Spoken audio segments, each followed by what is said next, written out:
Hello, everyone. My name is Imani King, and I'm currently a fourth-year undergraduate student here at Victoria College. I'm a Vic One alumni from the education stream in the 2019-2020 year, continuing into the Education and Society program. I'm honored to deliver today's land acknowledgement and introduce the president of Victoria University, Rhonda McEwen.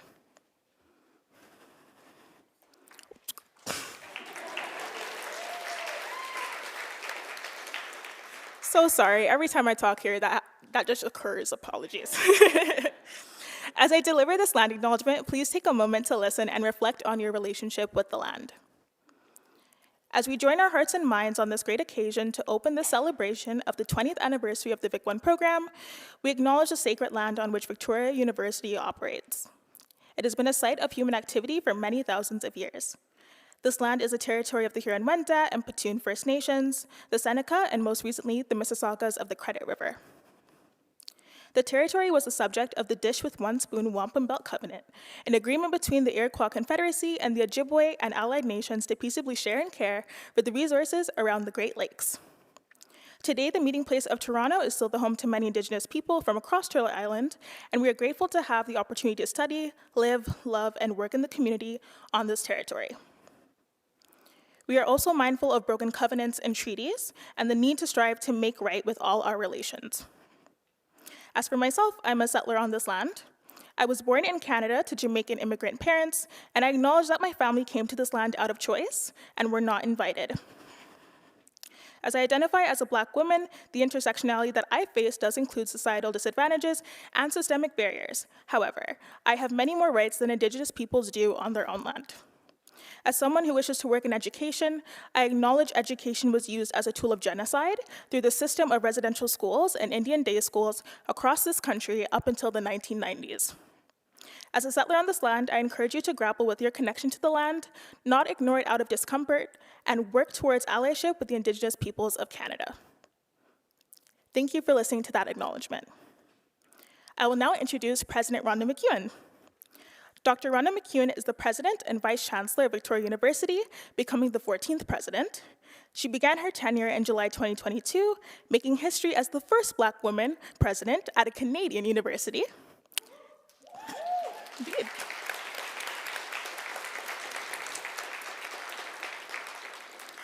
Dr. McEwen previously served as the Vice Principal Academic and Dean and the Director of the Institute of Communication, Culture, Information and Technology at the University of Toronto Mississauga campus.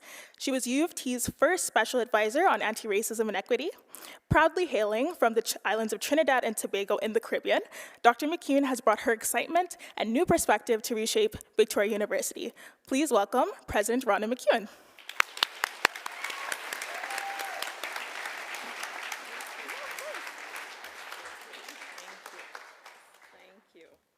And thank you all. What a beautiful introduction. Thank you, Imani, for a personal connection to the land acknowledgement. You know, we hear those words now and it's like, words, words, words.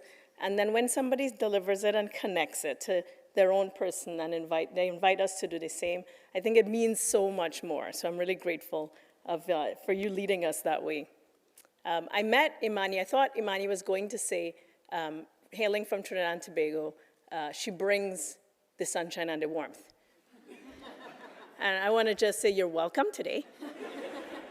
Because although it's a little hotter than I expected, we're back. I'm not holding it for the entire week, let me just clarify. We take it for today as we celebrate.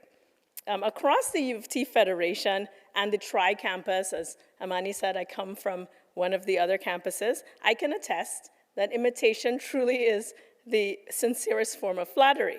I first heard about the Vic One program when I was faculty at UTM, and in fact, there is now a UTM one as well. So there's the joy just spreading. So, but when I started to tell people that I was coming to be president and vice chancellor at Victoria University, they said to me right away, you're going to the base camp of One, the One programs. I was like, yes, this is the base camp. So here we are celebrating 20 years of being not just an incredible program with incredible alum coming through, but also just an inspiration across the U of T system. So in the 20 years since Vic One launched, and as I said, it has been replicated across U of T, Vic One also received the Northrop Frye Award of Excellence. And let me tell you, I tried to say that earlier very quickly, and it's a bit of a tongue twister, so I'm very happy I passed that one. And it achieved recognition not just here and not even just in our city, but beyond that. Vic One became an anchor point for the Boundless campaign for U of T. And in recent conversation with U of T's head for advancement, he said to me, "What else you have up your sleeve at Vic that we could use for our new campaign?" So certainly, I want to congratulate all of you who were involved and the vision by Paul Gooch, who sits here today, to see it come to this point. I understand it was even lauded in Maclean's magazine, so nothing to snooze at. So Vic One has earned a reputation for providing students with a robust opportunity to broaden their range of thinking beyond what they learn in the curricular limits of the major, minors, or specialist programs. And there are many ways to measure success, obviously. One of them is the impact on our graduates themselves. I do lean to quantitative studies, although I'm a reformed scientist, and I do open myself up to the arts for sure. I'll give you a few numbers. Last year, 83% of Vic One students graduated with distinction or high distinction. I'll say it again, 83%. And that compares with 74% of overall Vic graduates who had distinctions or high distinction. So 83, 74. 74 is nothing to sneeze at, my friends. The general arts and science distinction and high distinction mark is around 59% of the general pool. So, Vic students in general, Victoria College students, and certainly the Vic One students certainly do excel. So as I said, that's just one way of measuring success. There are many other ways to measure just how wonderful and impactful this has been. One of them, for me, is the truly innovative model of learning presented in the program. The impact that students make in the world, in what they learn in the Vic One program, is really the immeasurable statistic, because the impact will last for generations. And as students leave the Vic One program, I know one question in their hearts is, how can I use this knowledge to make a better world? I believe one of the secret sauces of this Vic One program is the intimate class size. It gives first-year students the opportunity to be intellectually engaged participants, learning with some of Canada's most exciting thinkers. And these are the people leading the courses. Students tell us all the time how intimidating it can be to come into that giant lecture theater with 600 other of your close and personal people you don't know. And I used to teach that first-year class, a class just like that. So think of the difference when you come into a Vic One course where it's small, that you get to know people in your cohort really well. You get to hang out with people who are as passionate as you are about a specific kind of topic, and you get to really know the instructors and the professors in a very, very close and meaningful way. In a way, for me, that's one of the best things, that students get to have that university experience that we all dream of, and know that they really do belong at Victoria College and within this amazing university. So the students who are here, those who are alum, know that you build lifelong relationships through this program. We had a recent meeting in New York of some alumni from Victoria College, and in the group of 25 people that turned up, there were 3 married couples. I don't know what else is in the sauce, but I'm gonna keep. I know that students are certainly empowered to go deeper in their learning experience with one another through dialogue, but also through debate, right? And there should be safe places where we can have those conversations. And the Vic One program certainly provides that. We have an illustrious roster of professors and plenary speakers in the program, including Kathleen Wynne, Margaret Atwood, Tanya Talaga, Norman Jewison. And I actually see my friend here from the Toronto Film Society who invited me to give an award from the society to Norman Jewison just a little while ago on behalf of, so it was really wonderful to see you here tonight, boys. But also Ken Taylor, the Honorable John Manley, and of course, my personal friends, Wendy Cecil, Bob Ray, who you will see in a minute, Paul Gooch, and David Wright. And David and I stand, if any of you come on campus, I stand at my standing desk typing away, working, and I can see the campus, and people walk by and wave at me, and David gets to walk by, see me there, and come say hi. So do what David does. That is the message. I want to offer my heartfelt welcome to all of our alumni community who are here today, and my deep gratitude to all of our students, faculty, and staff who make Vic One such an extraordinary gift and program to the community. That's it for me. I want to tell you, enjoy today. I'm looking forward to it. Thank you.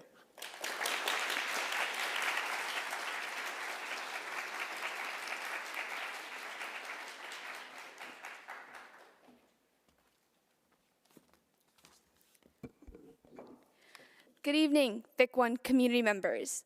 My name is Mridula Satyanarayanan, and this year I had the privilege of being a Vic One Gooch Stream student. My academic interests revolve around philosophy, neuroscience, and psychology.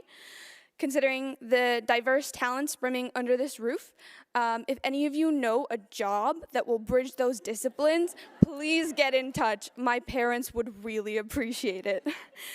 I was also voted as this year's Vic One Stick winner, but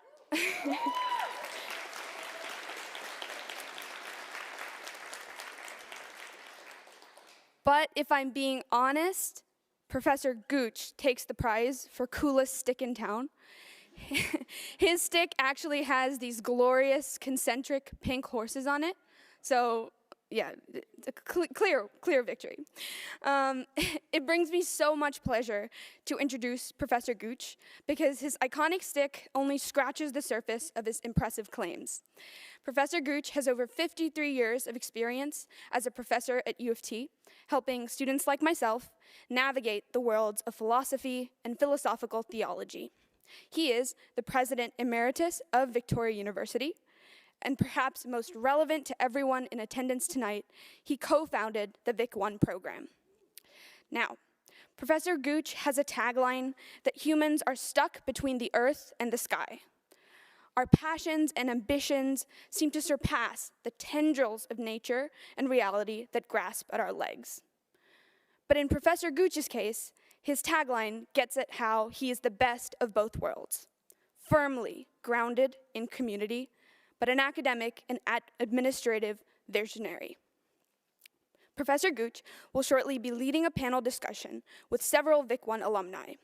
I look forward to the tour they'll be giving us of Earth and Sky as they collectively stroll through memory lane. In the meantime, let's welcome Professor Gooch by putting our hands together for him and his remarkable contributions to the Vic One program.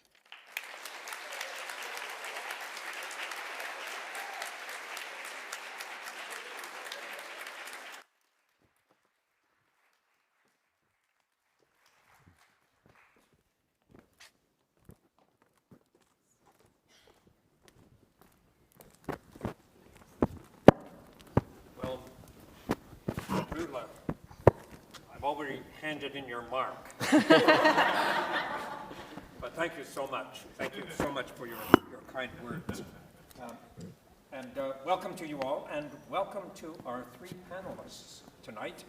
I'm so glad that we've been able to get three people from the first few years of Vic One, and representing three streams. Now, if we had to represent all 8 streams, there wouldn't be quite enough room on the stage, and we'd be here for a while. But I want to recognize and welcome, in order of their graduation, Zinzi De Silva from the Pearson stream in 2003, the original stream. I can't quite see, but if you are a Pearson person, stand up so we can see that. Oh. Fabulous. Wow. Great, great. Good. Okay, enough of you. Next, Misha Taramura. 2006, the prize stream. Prize. Only one prize.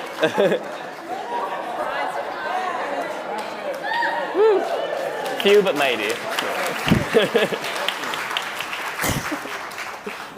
And Ashley Kwan, 2008, Stogullen.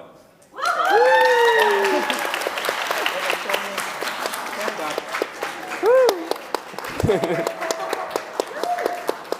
Thank you. And I know that there are some of your professors here. I wish that we could have everyone who taught in Vic One back here and celebrate them, but we'll do that for the 25th. Okay? Now, we want to have a chat about how your life has been and maybe do a little retrospective on how Vic One got going. But, you know, I've got to be conscious of time, so I'm going to put on my clock here. But why don't we start in reverse order and ask Ashley, what happened? Tell us about what happened after the Stogullen stream. Just what did you study at Vic, and then what did you do? Yeah, so I did a double major in environment and human health, which is a human bio major, and then equity studies. And then after I graduated, I worked at Starbucks for 3 years trying to figure out what I wanted to do with my life. I eventually did a post-grad diploma at George Brown in sports and event marketing because I guess I was on VUSAC for 2 years, and I guess my time doing event planning was very influential on me. So I did that, and then I was an intern at the place where I work now, which is Feed Ontario. So I'm the manager of advocacy and network engagement. So it's a food bank organization, provincial representative, and I do research. I work with our food banks to develop tools and resources for them to do advocacy in their own communities. So it was a very, I would say, non-traditional path for someone in Stogullen. When I was preparing for this panel, I went to go on Facebook and see what all my classmates are doing, and I would say 80% of them are doctors now. So it's definitely, non-linear, non-traditional, but I think it did have a really big impact on my life, for sure. Great, thank you. Well, I think it's important to see the different trajectories that people come from out of the stream. So, Misha, what happened to you? So after the Fry stream, I majored in English and history. And then in my fourth year, I decided I couldn't get enough of it, and I wanted to go to graduate school. So I went into a PhD program in the States, lived in Boston for 6 years doing that. And I got my first job out of grad school in Portland, Oregon at Reed College. And just a couple years into that, an opportunity opened up to move back to Toronto and teach at U of T. And luckily that worked out. So now I'm back here teaching in the English department, where I get to teach Shakespeare and early British literature to the amazing new generation of students, such as Imani. I hope you don't mind if I embarrass you. Great, terrific. Now, Zinzi, you, as the oldest graduate here, so you must have had quite the life since Pearson. Many lives, I feel. Yes, so I guess I was Vic 1-0. Who's for first year? Yes, we're in the middle. We're still standing. Yes, so it started in Pearson stream, and it was probably one of the most impactful things and groundings I could have in my life, because from there, if you ask me what my major is, my tagline is kind of student life. And with that said, I also graduated as the VUSAC president. And so I was fortunate enough to be offered a job at Ryerson University doing events coordination. And from there, I went to the Pan Am Games, where the events coordination and the political background kind of fused together, and I was selected as the legacy mentee from that game, and being John Tory's mentee from there. And that kind of springboarded me into public service. So I'm currently a senior policy advisor at the Ministry of the Solicitor General.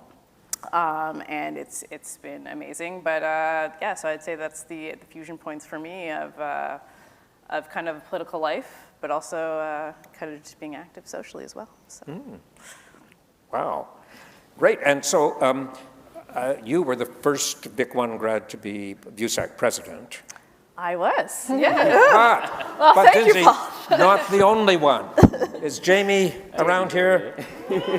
Jamie Gennaro, excellent. And Soo-Yeon Lee, are you here? Yeah, because Soo-Yeon was in my stream and president as well. So you can cut your teeth on student politics, and if you can chew up that, then I think you can probably handle anything. So, all right, excellent. So I was thinking back to 20 years ago. Not quite 20, it was I think in October, and we had the first class of Pearson and Fry here, and a little ceremony. Do you remember that? I don't know if I have a false memory about it, but I see you all sitting there, and I was making some remarks, and I was trying to explain what I thought Vic One should do, and I didn't think that it should have a prescribed curriculum. I thought the best thing to ignite curiosity was not to tell people, you have to read this, you have to read that, you have to read this. I mean, you can read great books anywhere, as long as you have some consensus about what a great book is, and some people to talk to. But I wanted something that you could do here at Vic in Toronto. And I thought the best thing to do was to find the best students that we could and the best faculty members that we could, put them in the room, and I remember saying, put them in the room and close the door. And this is what's happened. I remember talking to the president at King's and the foundation here, and he said, oh, no, you have to have a curriculum. That's what will draw people. And I thought, maybe not. So he sent his daughter to Vic, actually. So, but was that a problem for you? Did you find that useful, helpful, not to have a prescribed curriculum? What do you think? Well, one thing I think that makes the Vic One program so special is that it manages to kind of thread the line between giving people the kind of autonomy to explore on their own in the first year, picking other courses, while also kind of anchoring them in a number of kind of shared experiences with people with similar interests, while also within the bigger Vic One community through the plenary speakers and through all the social events that kind of bind together a real sense of a kind of first year cohort. So it really does kind of thread the line in a way that is kind of special compared to programs like, just thinking of the Columbia Core or the Chicago Humanities Core, which it sounds like is precisely the kind of thing you were trying to kind of think apart from. Yeah. And actually, I was just wondering, were there kind of comparable models to Vic One, kind of at those early years of kind of devising it, or were you kind of, starting with a kind of blank drawing board? Well, I'd spent the previous part of my career over in Simcoe Hall, the Kremlin at the University of Toronto. And you used to be able to say that, and it didn't have quite the edge that it has these days, I'm sorry. But I was dealing with issues that the deans couldn't solve and nobody could solve, so they tried to demonstrate to me that I couldn't solve them either. But when I came to Vic, I thought it's time that we can actually build, instead of trying to hold the university together with duct tape and wire. And I'd spent time in the graduate school, but I had neglected undergraduate students. I thought, Vic, this is a chance. Our older daughter had gone to another university, nameless, in Ontario, and she came home on the weekends complaining about people who lived to get, eat and drink on the weekends. Our other daughter went to King's in Halifax, and she came home talking about the concept of grace in Dante. And So I was quite impressed with that program there, but I didn't want to do it that way, because what they do there is to have a prescribed curriculum and a big lecture with a very good professor, and then small seminars with graduate students or recent PhDs.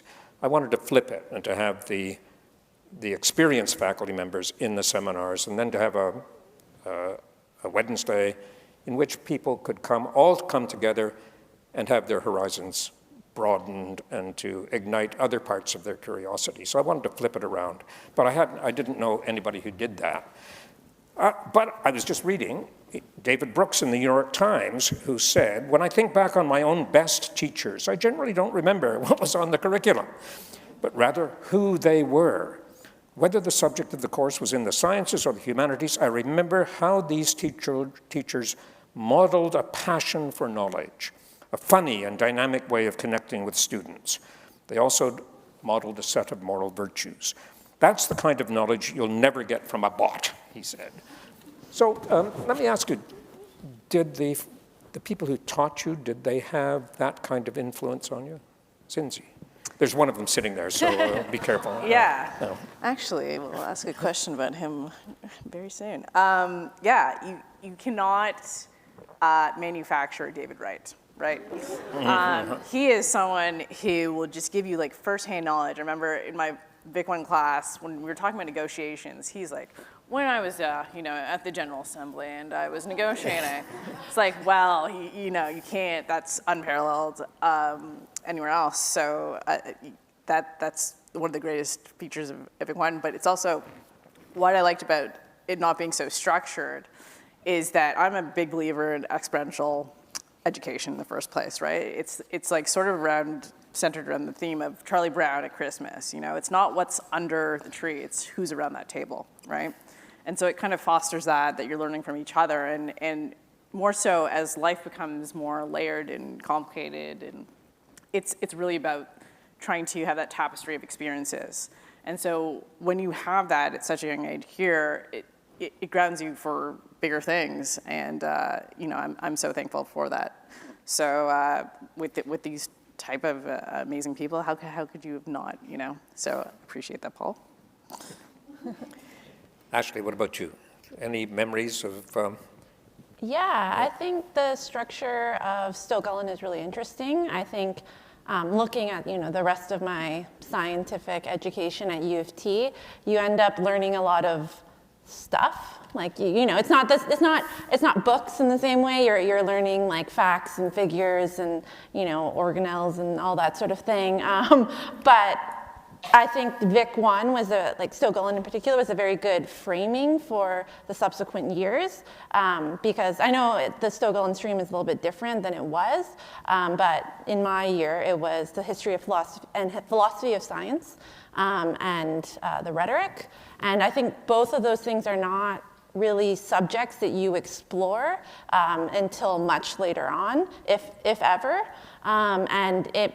History and philosophy of science in particular really challenges you to think about how knowledge is produced and how we come to absorb it, I guess, into the general scientific consensus and competing ideas and that sort of thing, because in other classes you often just receive knowledge as fact. It is there, whereas that seminar really teaches you to challenge that and figure out how we come to know what we know. And did you do a poster session? Yes. Yeah. All that?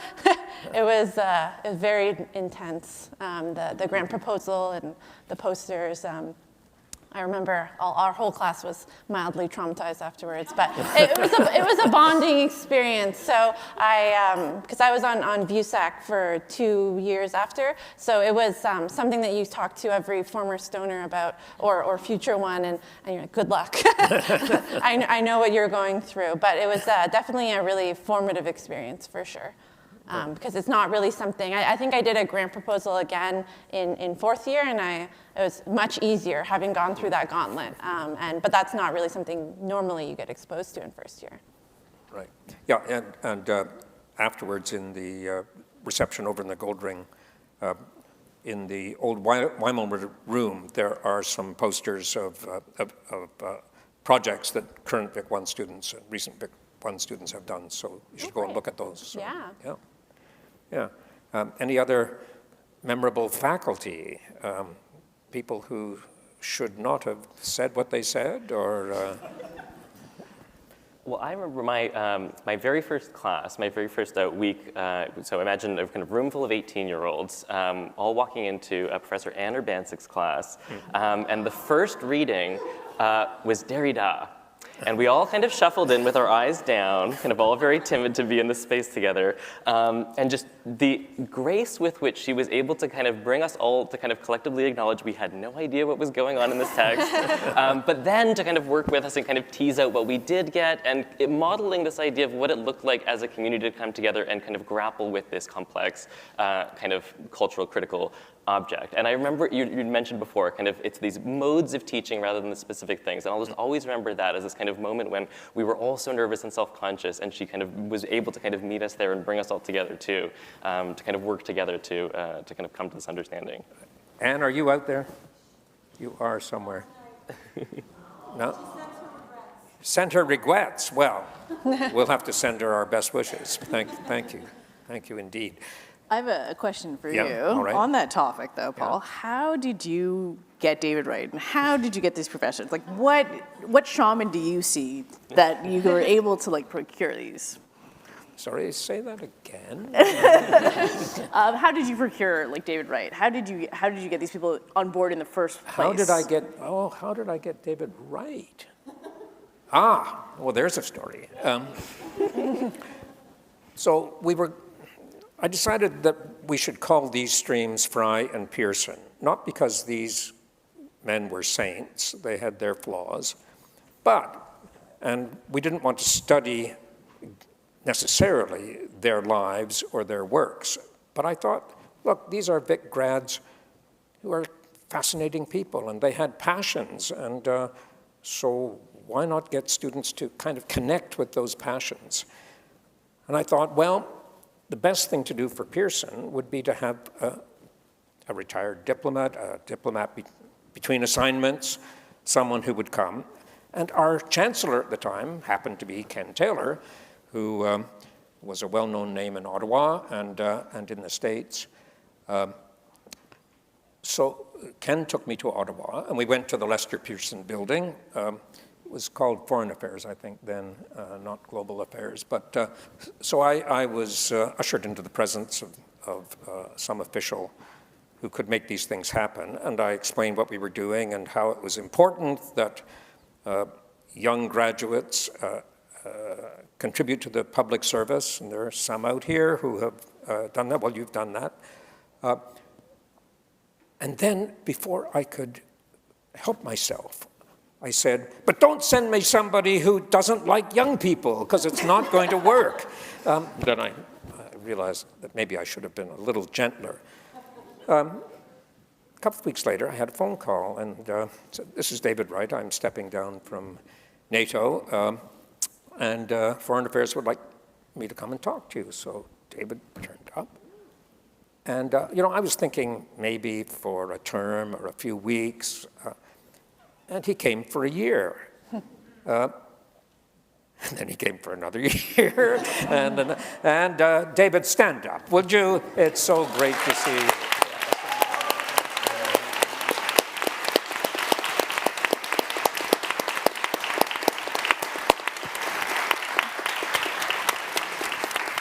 And David, I have to say, you came to see me after a bit, and you said, I was thinking when I retired I might do some graduate teaching, like my friend Michael Ignatieff and so on. But actually, I love these first-year students. They are great because they're so receptive. They're not jaded. They're not nervous about their careers. They're intellectually interesting. And we now can't get rid of him. So, so that was, I'm proud of a couple of things that I did at Vic. One was to get a Vic label wine, and the other is to get David Wright. Without David Wright, we wouldn't have the Vic One that we have. So thank you. I want to thank you, David. But there's another David back there. I can't quite see because of the lights, and that's David Cook. And I want to, yes.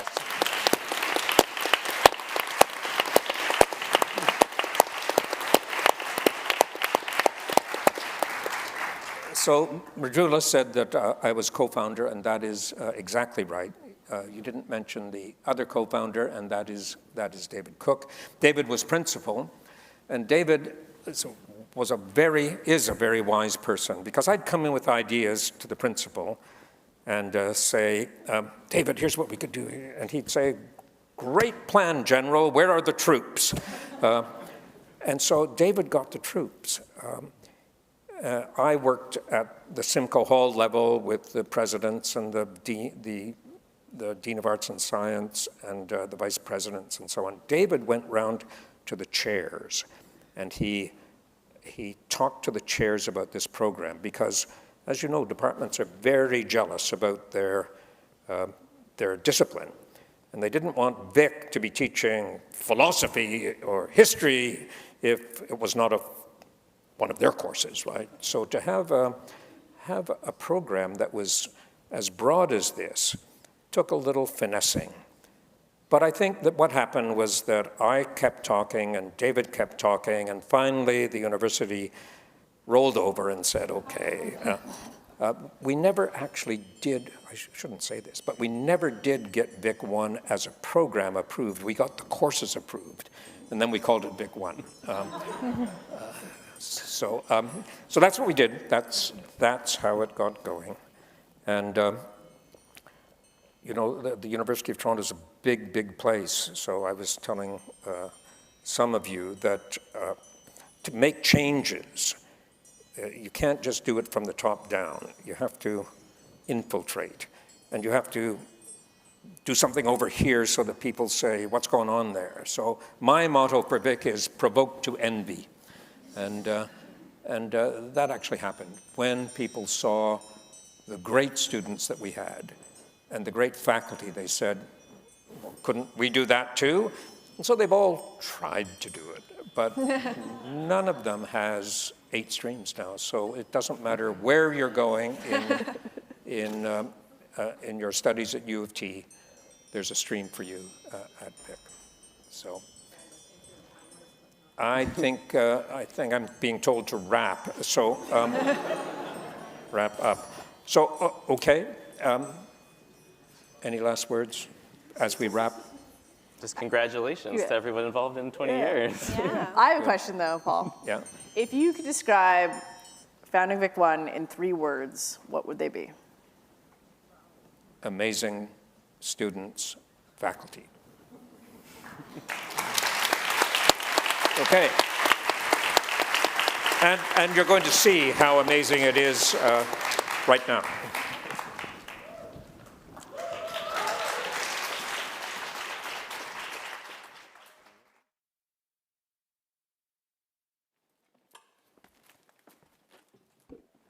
Just kind of break. Hello, everyone. My name is Shane Joy. I'm a third-year student majoring in history and international relations and minoring in Near Middle Eastern studies at the University of Toronto, and I was in the Pearson stream of Vic One during my first year. I'm also the Vice President External of the Victoria University Students Administrative Council, now apparently the President as of May. Thank you. A member of the Board of Regents as well as the Victoria University President's Indigenous Advisory Circle, on which a lot of great work is being done. I'm sure many of you already know them, but I'm going to be introducing 2 more of our speakers today, the first of whom is the Honorable Bob Rae, Ambassador and Permanent Representative of Canada to the United Nations. Prior to his appointment, Ambassador Rae served as Canada's Special Envoy on Humanitarian and Refugee Issues, continuing crucial work he began in 2017 as Canada's Special Envoy to Myanmar, while also addressing other pressing humanitarian issues around the world. Ambassador Ray is the former Premier of Ontario and former interim leader of the Liberal Party of Canada and has been elected to federal and provincial parliaments 11 times, stepping down in 2013 to return to legal practice, working specifically with Indigenous communities and continuing his work in education, governance, and human rights. In addition to his distinguished record of national and international public service, Ambassador Ray has made many valuable contributions to the Victoria College community, formerly spending time as an instructor in the Chambers stream as the David and Ann Wilson Distinguished Professor of Public Policy and receiving an honorary Doctor of Humane Letters in September of last year. The second person I'd like to introduce today is Professor David Wright, former Ambassador of Canada to NATO. Professor Wright is the Kenneth and Patricia Taylor Distinguished Professor of Foreign Affairs at Victoria College in the University of Toronto. He teaches World Affairs in the Lester B. Pearson stream of Vic One program and the fourth-year capstone seminar, Contemporary Issues in Foreign Policy. Ambassador Ray draws from his personal experience in the world of international affairs to enrich his courses and his students. As Canada's longest-serving ambassador to NATO from 1997 to 2003, and the NATO Council's dean, he dealt directly with the attacks of September 11th and the conflicts in Bosnia, Kosovo, Afghanistan, and Iraq. Previously, he served as Canada's ambassador to Spain during the Canada-Spain fisheries dispute, and after the Berlin Wall fell, Mr. Wright was for 4 years Canada's Assistant Deputy of Foreign Affairs for Europe. He was extensively engaged in the issues related to the collapse of the Soviet Union and the transformation of Eastern Europe, and earlier postings include Paris, Tokyo, Rome, and the Canadian delegation to the United Nations in New York. Professor Wright has taught in every single year of Vic One since its inception 20 years ago, and I had the privilege of being one of his students during the 2020 to 2021 academic year. As my first introduction to international relations, listening to Professor Wright's experiences as a diplomat in Vic 181 served as a catalyst for my own interests in the field, and since then I've gone on to major in international relations and participate in various clubs and student organizations relating to foreign policy, politics, and governance. And for these reasons, I'm really appreciative of the short amount of time I spent under Professor Wright's tutelage. Yeah, everyone please join me in welcoming Professor Wright to the stage, as well as Ambassador Ray online.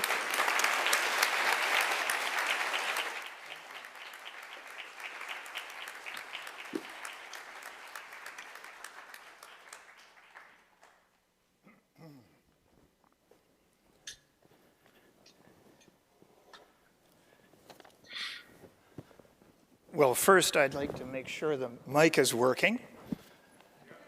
Good, okay. And I'd like to make sure that my friend Bob is somewhere in the ether. I hear his voice. Well, it's an honor to be here. There he is. Nice to see you all. Great to see you, Bob. This has really been a very moving ceremony so far. And what I want to do first of all is thank Paul Gooch and David Cook, who were the pioneers who invented Vic One. And I can't believe it's 20 years since we started this program. And I do remember that first year, that first class. And it happened that the first class of Vic 181 was on the first day of classes. So I said to the students, is this your first day actually at university? And they said, yes. And I said, well, it's mine too. And ever since, in the 20 years that followed, I've learned as much from the students as I've been able to teach them. And I've always tried to bring a sense of how the world works in real terms and how different countries interact. And so it's a special, special pleasure to be here and to celebrate this fantastic 20 years. I also want to mention our old friend, the late Ken Taylor, who was the Vic Chancellor.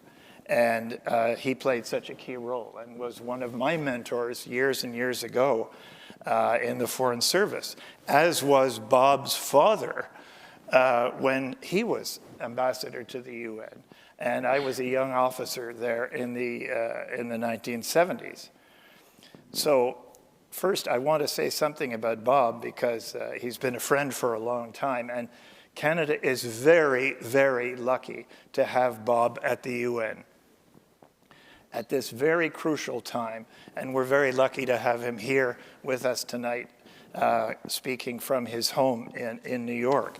So with Bob's permission and cooperation, I'll say a few words about the international situation and war in Ukraine, and then turn the floor over to Bob to comment on the perspective that he has from the UN in New York.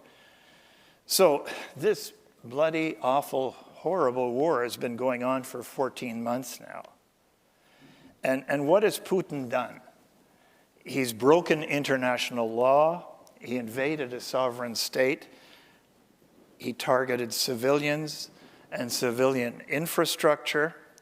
He's threatened the use of nuclear weapons. And the International Criminal Court has declared him a war criminal. Much of the world agrees. Not all of it, but much of the world does agree. What did Putin get wrong? I think he totally underestimated Ukrainian and Zelensky's courage and capability. He overestimated Russian military competence. He underestimated Western unity. I want to say a word about China because I think China is a very key player in determining what happens next in this conflict. Like Putin, Xi Jinping resents a world order defined by what he sees as exclusively Western norms. He is a much more assertive leader than we've seen in China since he took office in 2013. And I thought it would be interesting to reflect on one event that happened in the last week. And this is often the way I'll deal with my classes, is go to the contemporary, go to the issues that are evolving as they happen, and then give enough background so that people can understand the way in which things may move forward. Emmanuel Macron, President of France, beleaguered at home through the pension reforms that he's brought in that are not very popular.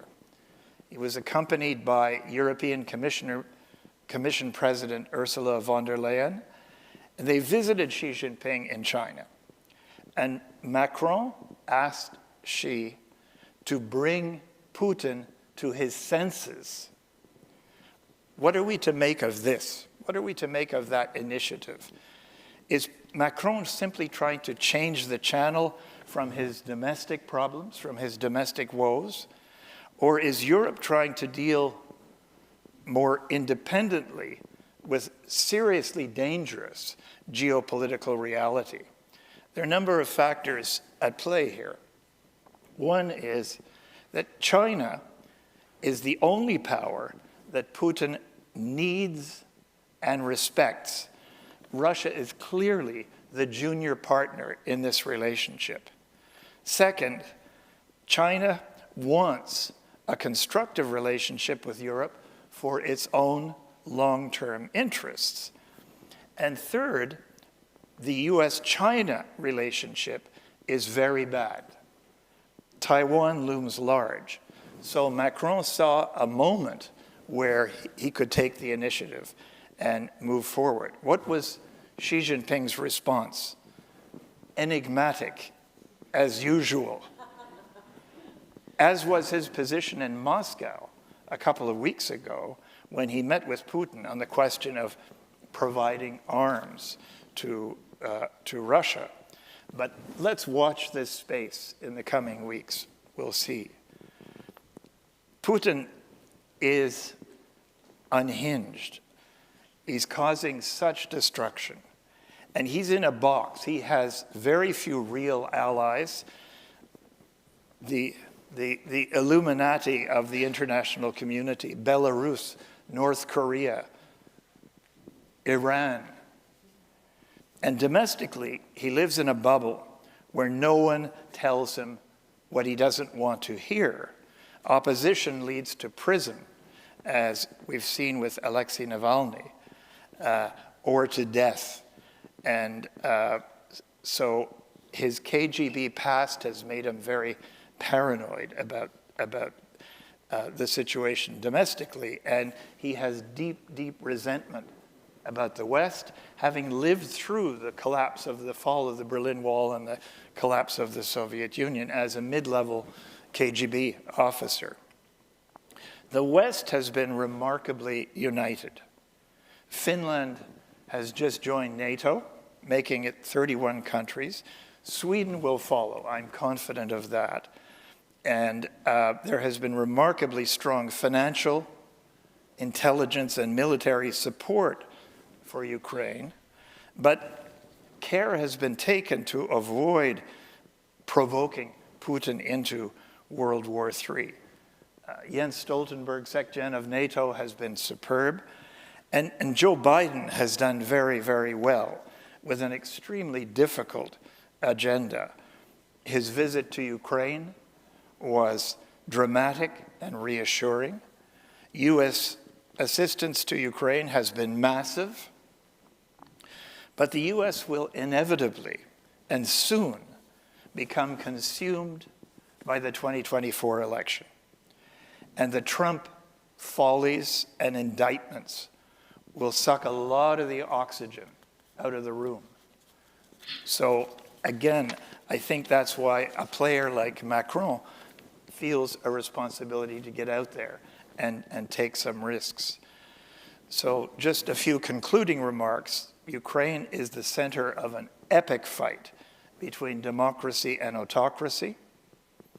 Autocrats fear neighboring examples of thriving democracy. Putin fears this in Ukraine. Xi Jinping feared it in Hong Kong, and he fears it in Taiwan.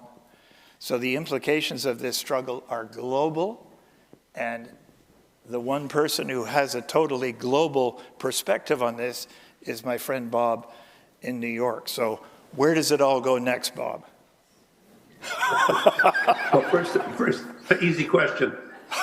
First of all, David, it's great to be with you and all my friends at Vic. It's wonderful to be there. I want to thank Vic for giving me the opportunity to teach in the program for 6 years. I really enjoyed it and was very, very happy to be engaged with the first-year students and with so many friends in the faculty and elsewhere. And David, of course, as you know, you were very responsible for bringing me onto the Vic One team, and I'm delighted to be a graduate of that, and I hope to be able to return sometime. So, but we agree. When exactly that will be, I don't know. I don't want to leave here right away. Political events will determine. Events will determine.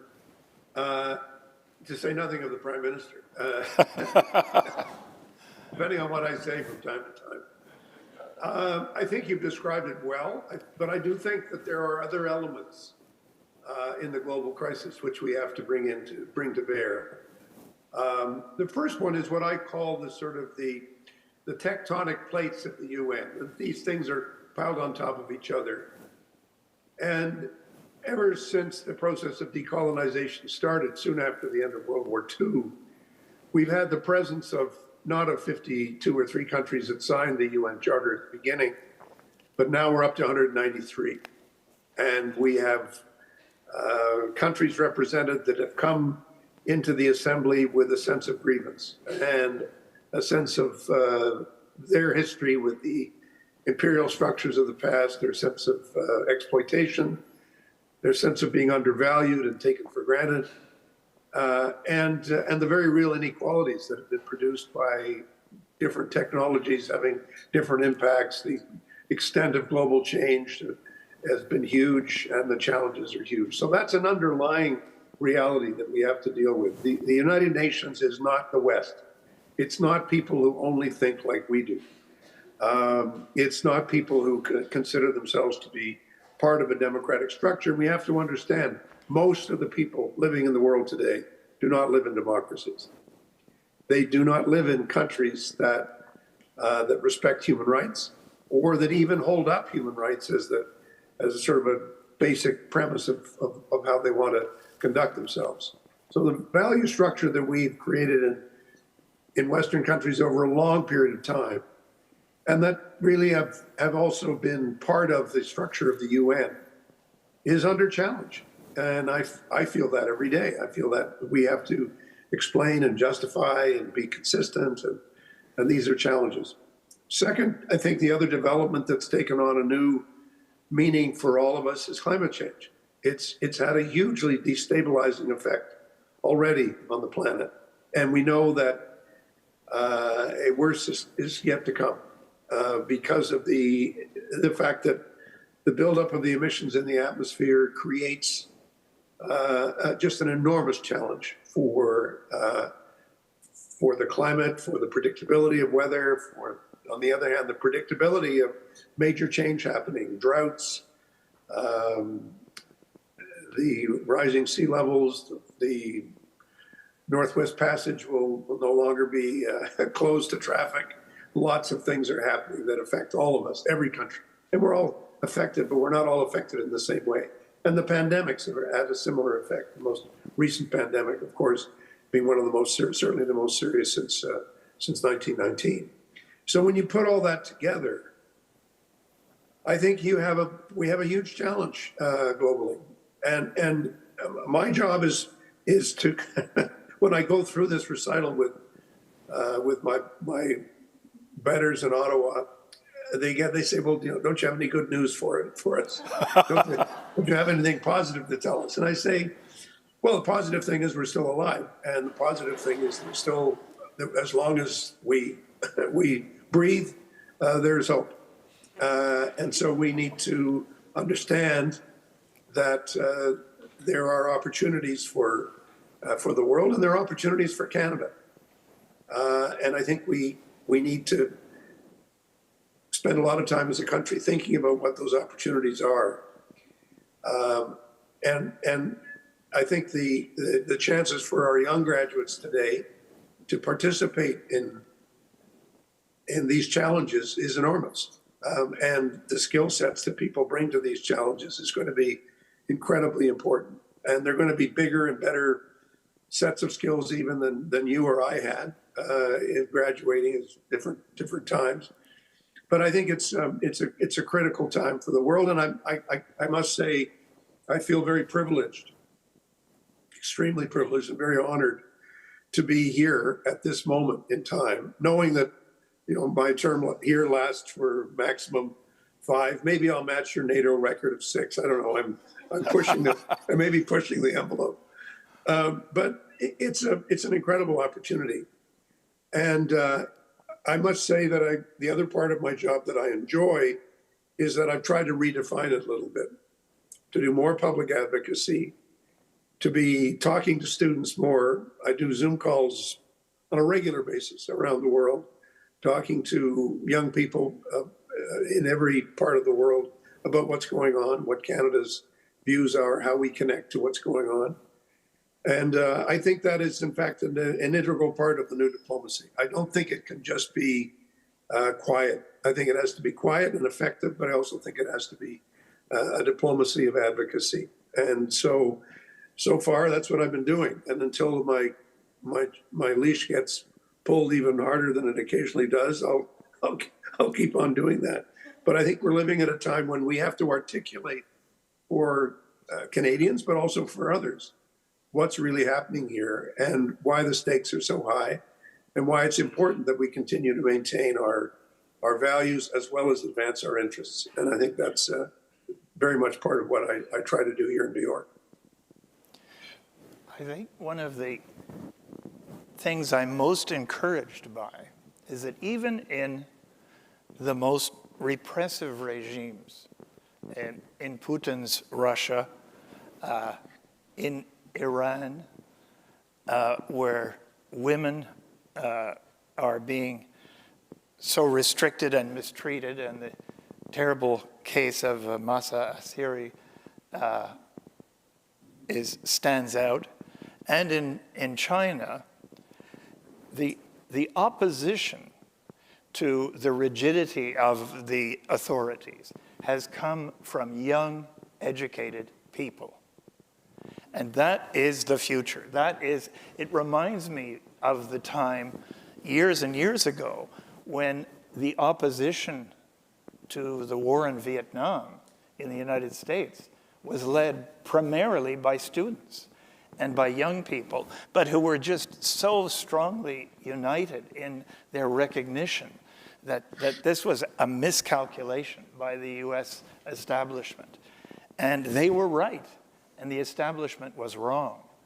And we see that in even the toughest, most authoritarian regimes.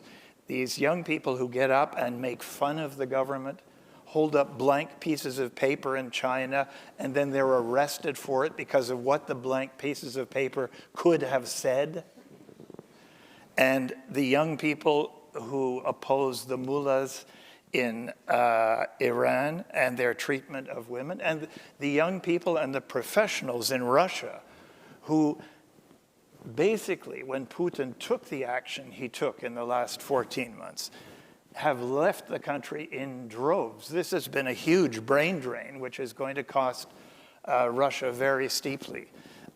And so my hopes are with the young people.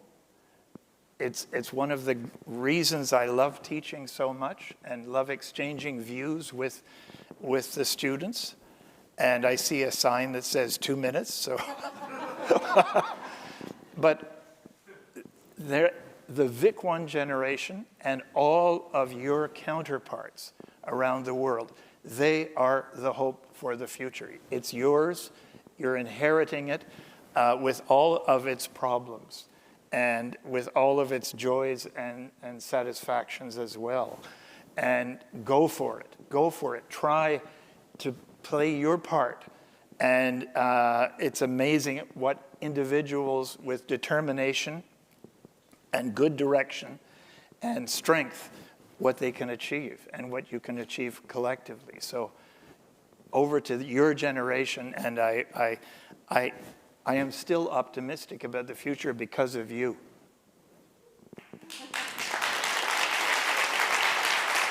I think that's right. I mean, I think that's a key point. And I think I've been reading and reflecting a lot about, the nature of the regimes that we're dealing with. And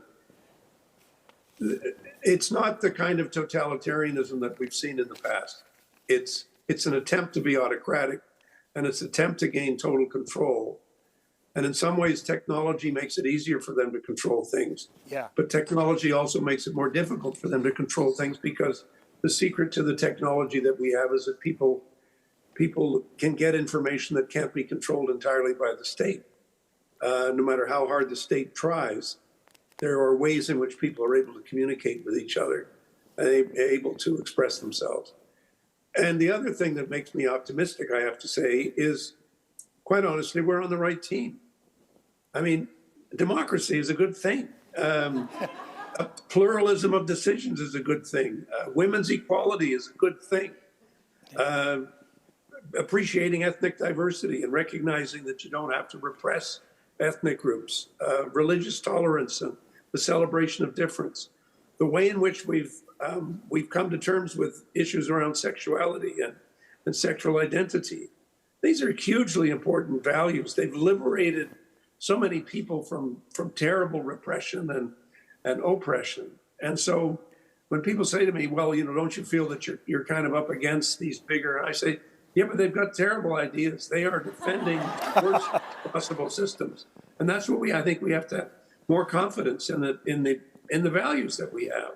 It's not about promoting, American nationalism or Canadian nationalism. It's about promoting the values that we think are so important in sustaining ourselves. Absolutely. We have time for a few questions, and there are microphones here and here. And if any of you of the Vic One community would like to come forward and ask a question, please speak into the mic so that I'm gonna come Bob first. can hear and Brown I can hear. Thomas, Thomas Brown, 23, 24, so I think second year of the Vic program, so I've been around a little while. I've been around a little while, got the gray hairs to show for it. Nevertheless, I love this discussion about, the plight of democracy, but often we cast it far away to Russia, Iran, and China. While here in the United States and in Canada, we see that a lot of young people are starting to move towards that sort of mindset. So realistically, we should cover that and acknowledge that and focus probably on that. Thanks anyways. Either way, I appreciate the Vic program. Thank you. No, I absolutely think you're right. And as Churchill said, democracy is difficult, and it's probably the worst form of government, except for all the others. And it is difficult, and Bob has been through the mill in dealing with democratic forces, and has come out has come out a winner. It's given me more free time. I mean, it's allowed me to come to Vic more often and get this job. So it's not such a bad thing to lose an election. That's good. Yes. Hello? Thank you so much for this insightful conversation. I've learned so much and really appreciate your time and efforts. I was wondering if you could give some examples of why you decided to, instead of run for, let's say, Prime Minister of Canada, you decided to do the job that you have now, and what kind of impact it has on the people that you were able to enact. And I was wondering if maybe you could give some examples of how we as young people can make such a change, even though we're not in the positions that you have and the power that you had in politics. Well, I mean, I don't want to go on for too long, but just to say, I would encourage, to me, there's a few simple things. One is stay curious and understand that your lives over the next 50, 60 years are going to be taking place in a tremendously interesting and important time. But always stay curious and see where the opportunities arise that you can make a contribution. And you don't have to be an ambassador or a premier or anything else in order to do that. You just have to be a good citizen of Canada, good citizen of the world, and have good values and sustain those in your life and in all that you do with however you choose to lead your life and wherever you want to go. But I think there are some big battles ahead. Climate change, where the talk and the walk don't always match up. This area of conflict is critical in trying to figure out how to reduce the level of conflict and to really have a sense a little bit of our own history, how Canada came alive in the 20th century as a global nation. And that transformation continues as we see the changes that are possible. The second thing is the only way you persuade people to do things is to be a model of doing it yourself. Otherwise, you're a hypocrite. It doesn't work. And I think that's something we have to learn to be sensitive to as a country, to say, other countries are always saying, yeah, but what about you? Like, what are you doing? And I'm very proud of the fact that we've at least taken the steps to understand the importance of truth and reconciliation. Because that, I think, has been a very, very important initiative for Canada. I think it's been a critical one. And I know that it's affected, Vic, obviously, as a university. And I think it's important that we embrace that process of engaging in change. And sometimes when the Syrian representative or the Russian representative says, yeah, but look at how you're treating Indigenous people in your country, I said, yes. And we've started a process of truth and reconciliation. We look forward to yours because they don't have one. And they can't have one. So they need to have one. And the last thing is, and I'm a living example of this, whether you believe in God or not, God gives us lots of chances. He's very kind that way. And there's always new possibilities. And don't ever worry about failing. Failing happens. Failure happens in every aspect of what we do, in our relationships, in our work, in whatever we do. But failure is a way of trying. And the worst thing you could do is to stop trying and be satisfied with your little perfect isolation and think that somehow you're accomplishing something. You have to be in the arena, and and when you're in the arena, you don't always win every fight, and sometimes you lose, and it can be very painful. And the thing I've enjoyed about my life, I think would say, with the benefit of hindsight, is that many of my mistakes have been very public, and my defeats have been very public. But that, as I think, has been humbling, obviously, but it's also reminded me and everyone else that I'm human, and to be human is to make mistakes and to learn from them, and then to re-engage and to understand that there's no shame in trying and not always succeeding. Thank you so much. That was really inspiring. Hi, can you hear me okay? Okay, perfect. I just wanted to ask, in regards to what you said before, Professor Wright, about Macron going to Xi, do you think there is an effort in part of China trying to create a multipolar world, trying to break the current unipolar world, and trying to make itself almost this power broker between the US and Russia? Yeah, I think there's an element that's what's happening. And certainly a multipolar world is what we have now. Not everybody accepts the multipolarity.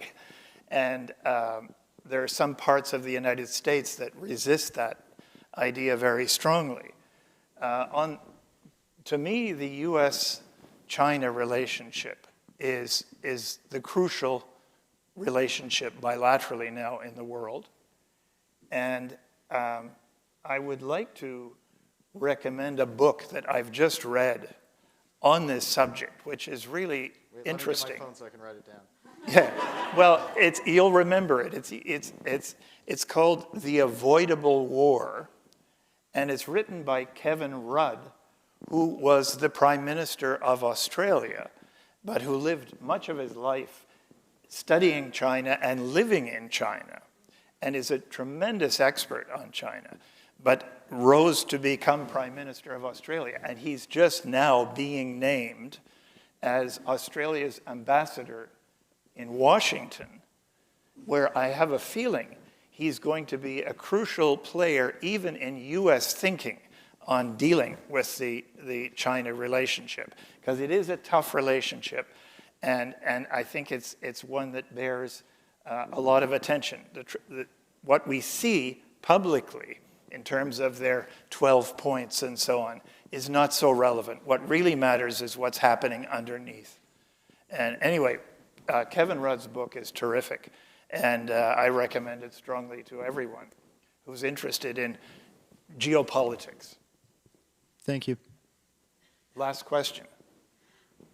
Huge thank you to Gooch, Cook, ambassadors for keeping people talking instead of shooting. It's really hard to prove a negative.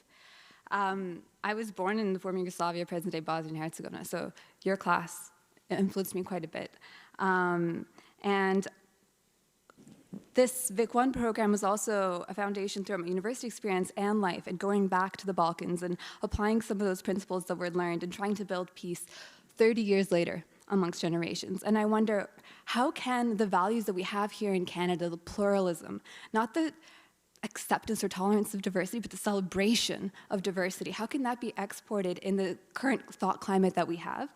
And how can values and that plurality that perhaps also now exists in programs like the UNEP Faith for Earth Collective, which is an initiative that also has a youth council that I'm an advisor to bring more of a sense of planetary security to the present day, because it's not just climate change, it's soil. We have 60 years of arable soil left. It's the biodiversity crisis. We had COP in Montreal not too long ago. So how do we, one, activate the diaspora to take the values that we've gained in Canada to go back and to connect to their communities, to encourage more positive peace, which we have, to do the work that we're doing here in Canada with reconciliation, and then two, how do we also shift what security means? Thank you.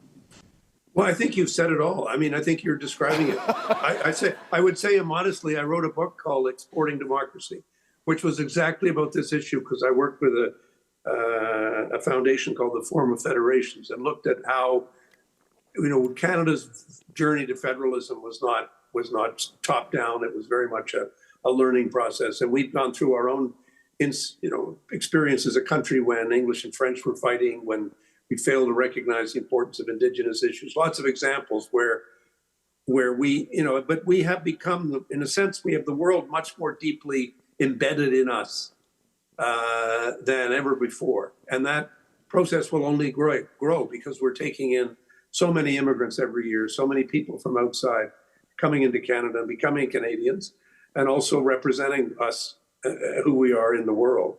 And I think you're absolutely correct in describing the changing environmental question and how that is having such a profound effect on creating more insecurity.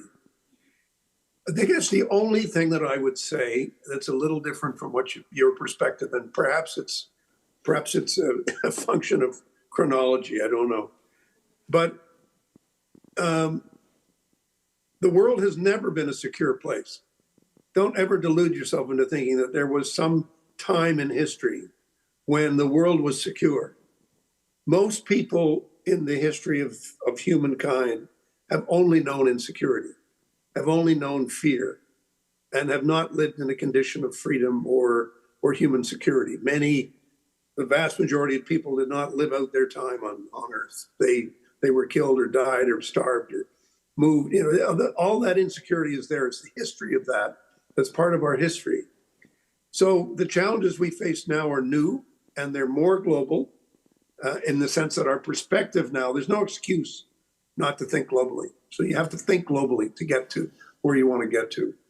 But I do think as I've said before, I think it's an enormous opportunity to reflect on how we can contribute to thinking about security as a new thing.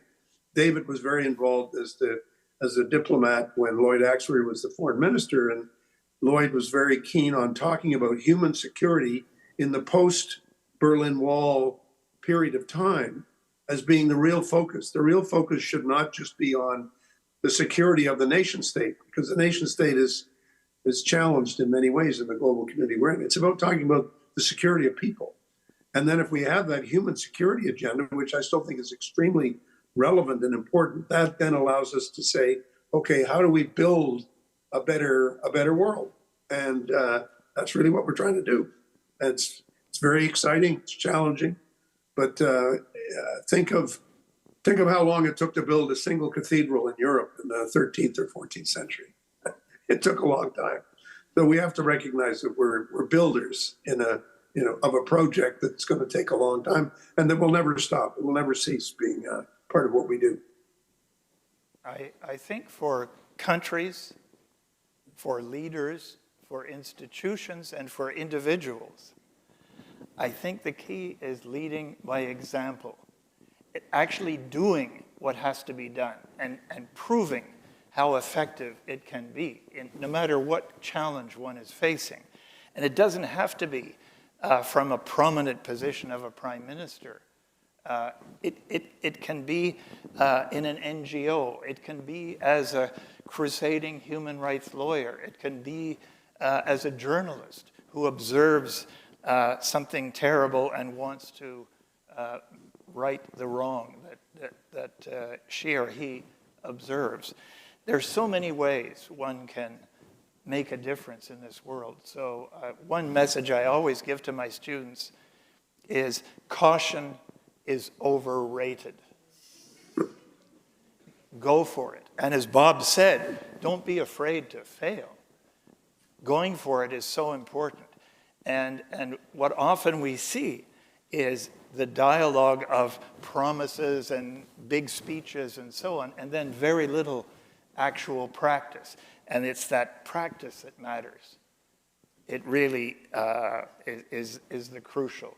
Leading by example and competence in your field, doing the right thing, as an individual, that can make all the difference. It was just a very small number of individuals who put together the anti-landmine campaign that ultimately led to landmines being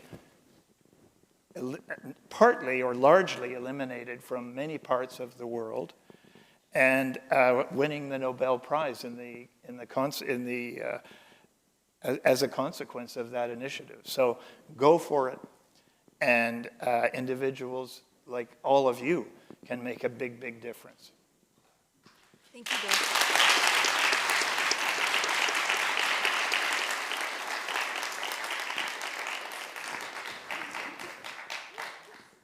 Okay, thank you very much. Thank you all. Nice to see you. David, thank you, and take good care. Bye-bye.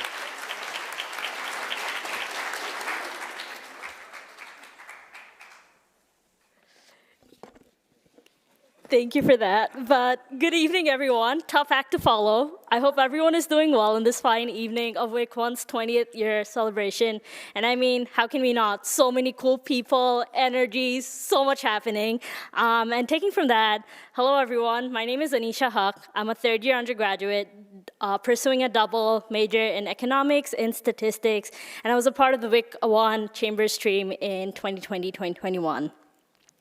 I currently work as a residence don, work study at the registrar's office, VP events of Victoria Athletics Associations, some things here and there, but I think one thing that is common across all of the roles that I have here and within my classes is that of leadership, a skill that I honed within the Vic One classrooms, and one of those classes taught me the nuances of being a leader, whether it be a sustainable leader, an ethical leader, and I'm really honored to introduce one of those instructors that I've had a lot to learn from, Professor Wendy M. Cecil.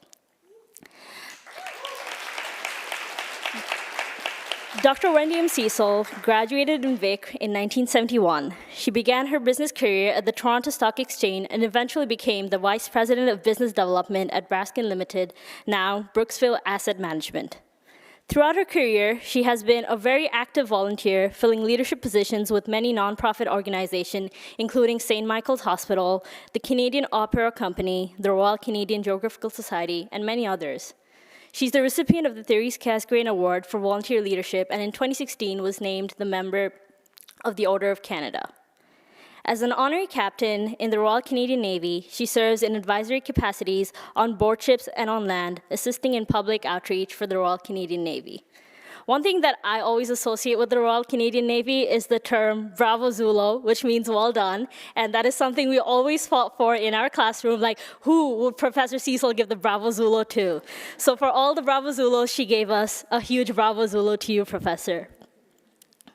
But above all, she has been passionate about education and has given long-standing service to the University of Toronto as chair of Governing Council from 1998 to 2002, chair of the President's Circle for over 30 years, a senior fellow at Massey College, and member of many departmental fundraising committees and the University Capital Campaign cabinets. She also brought this passion back to her alma mater, Victoria University, where she served as our first woman chancellor from 2010 to 2015. Over 20 years ago, at the request of the wonderful President Paul Gooch, she agreed to chair the inaugural Vic One Advisory Board, which was charged with launching the Vic One program. And for the last 6 years, she has taught the Vic One Chamber stream, thereby fulfilling a dream of being a very active part of the community. She says it's a privilege because she learns every bit as much from her students as they learn from her. And I would like to say that it's been an honor like no other to be taught by her.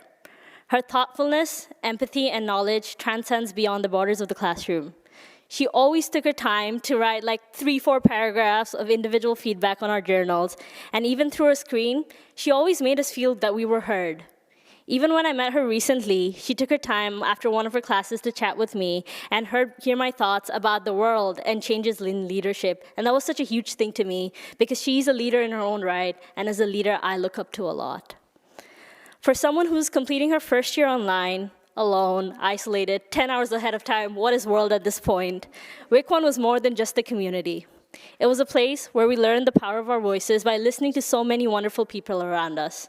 For me, one of those voices will always be of that of Professor Cecil's. With that, it is my great privilege to invite Professor Cecil to the stage.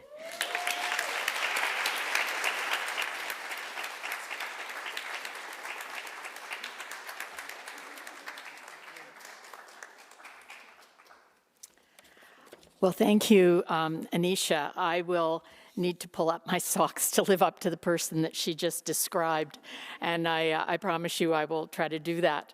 I do realize it's been a long event, and I'm the one who stands between you and some refreshment, but there are a number of things that need to be said before we close.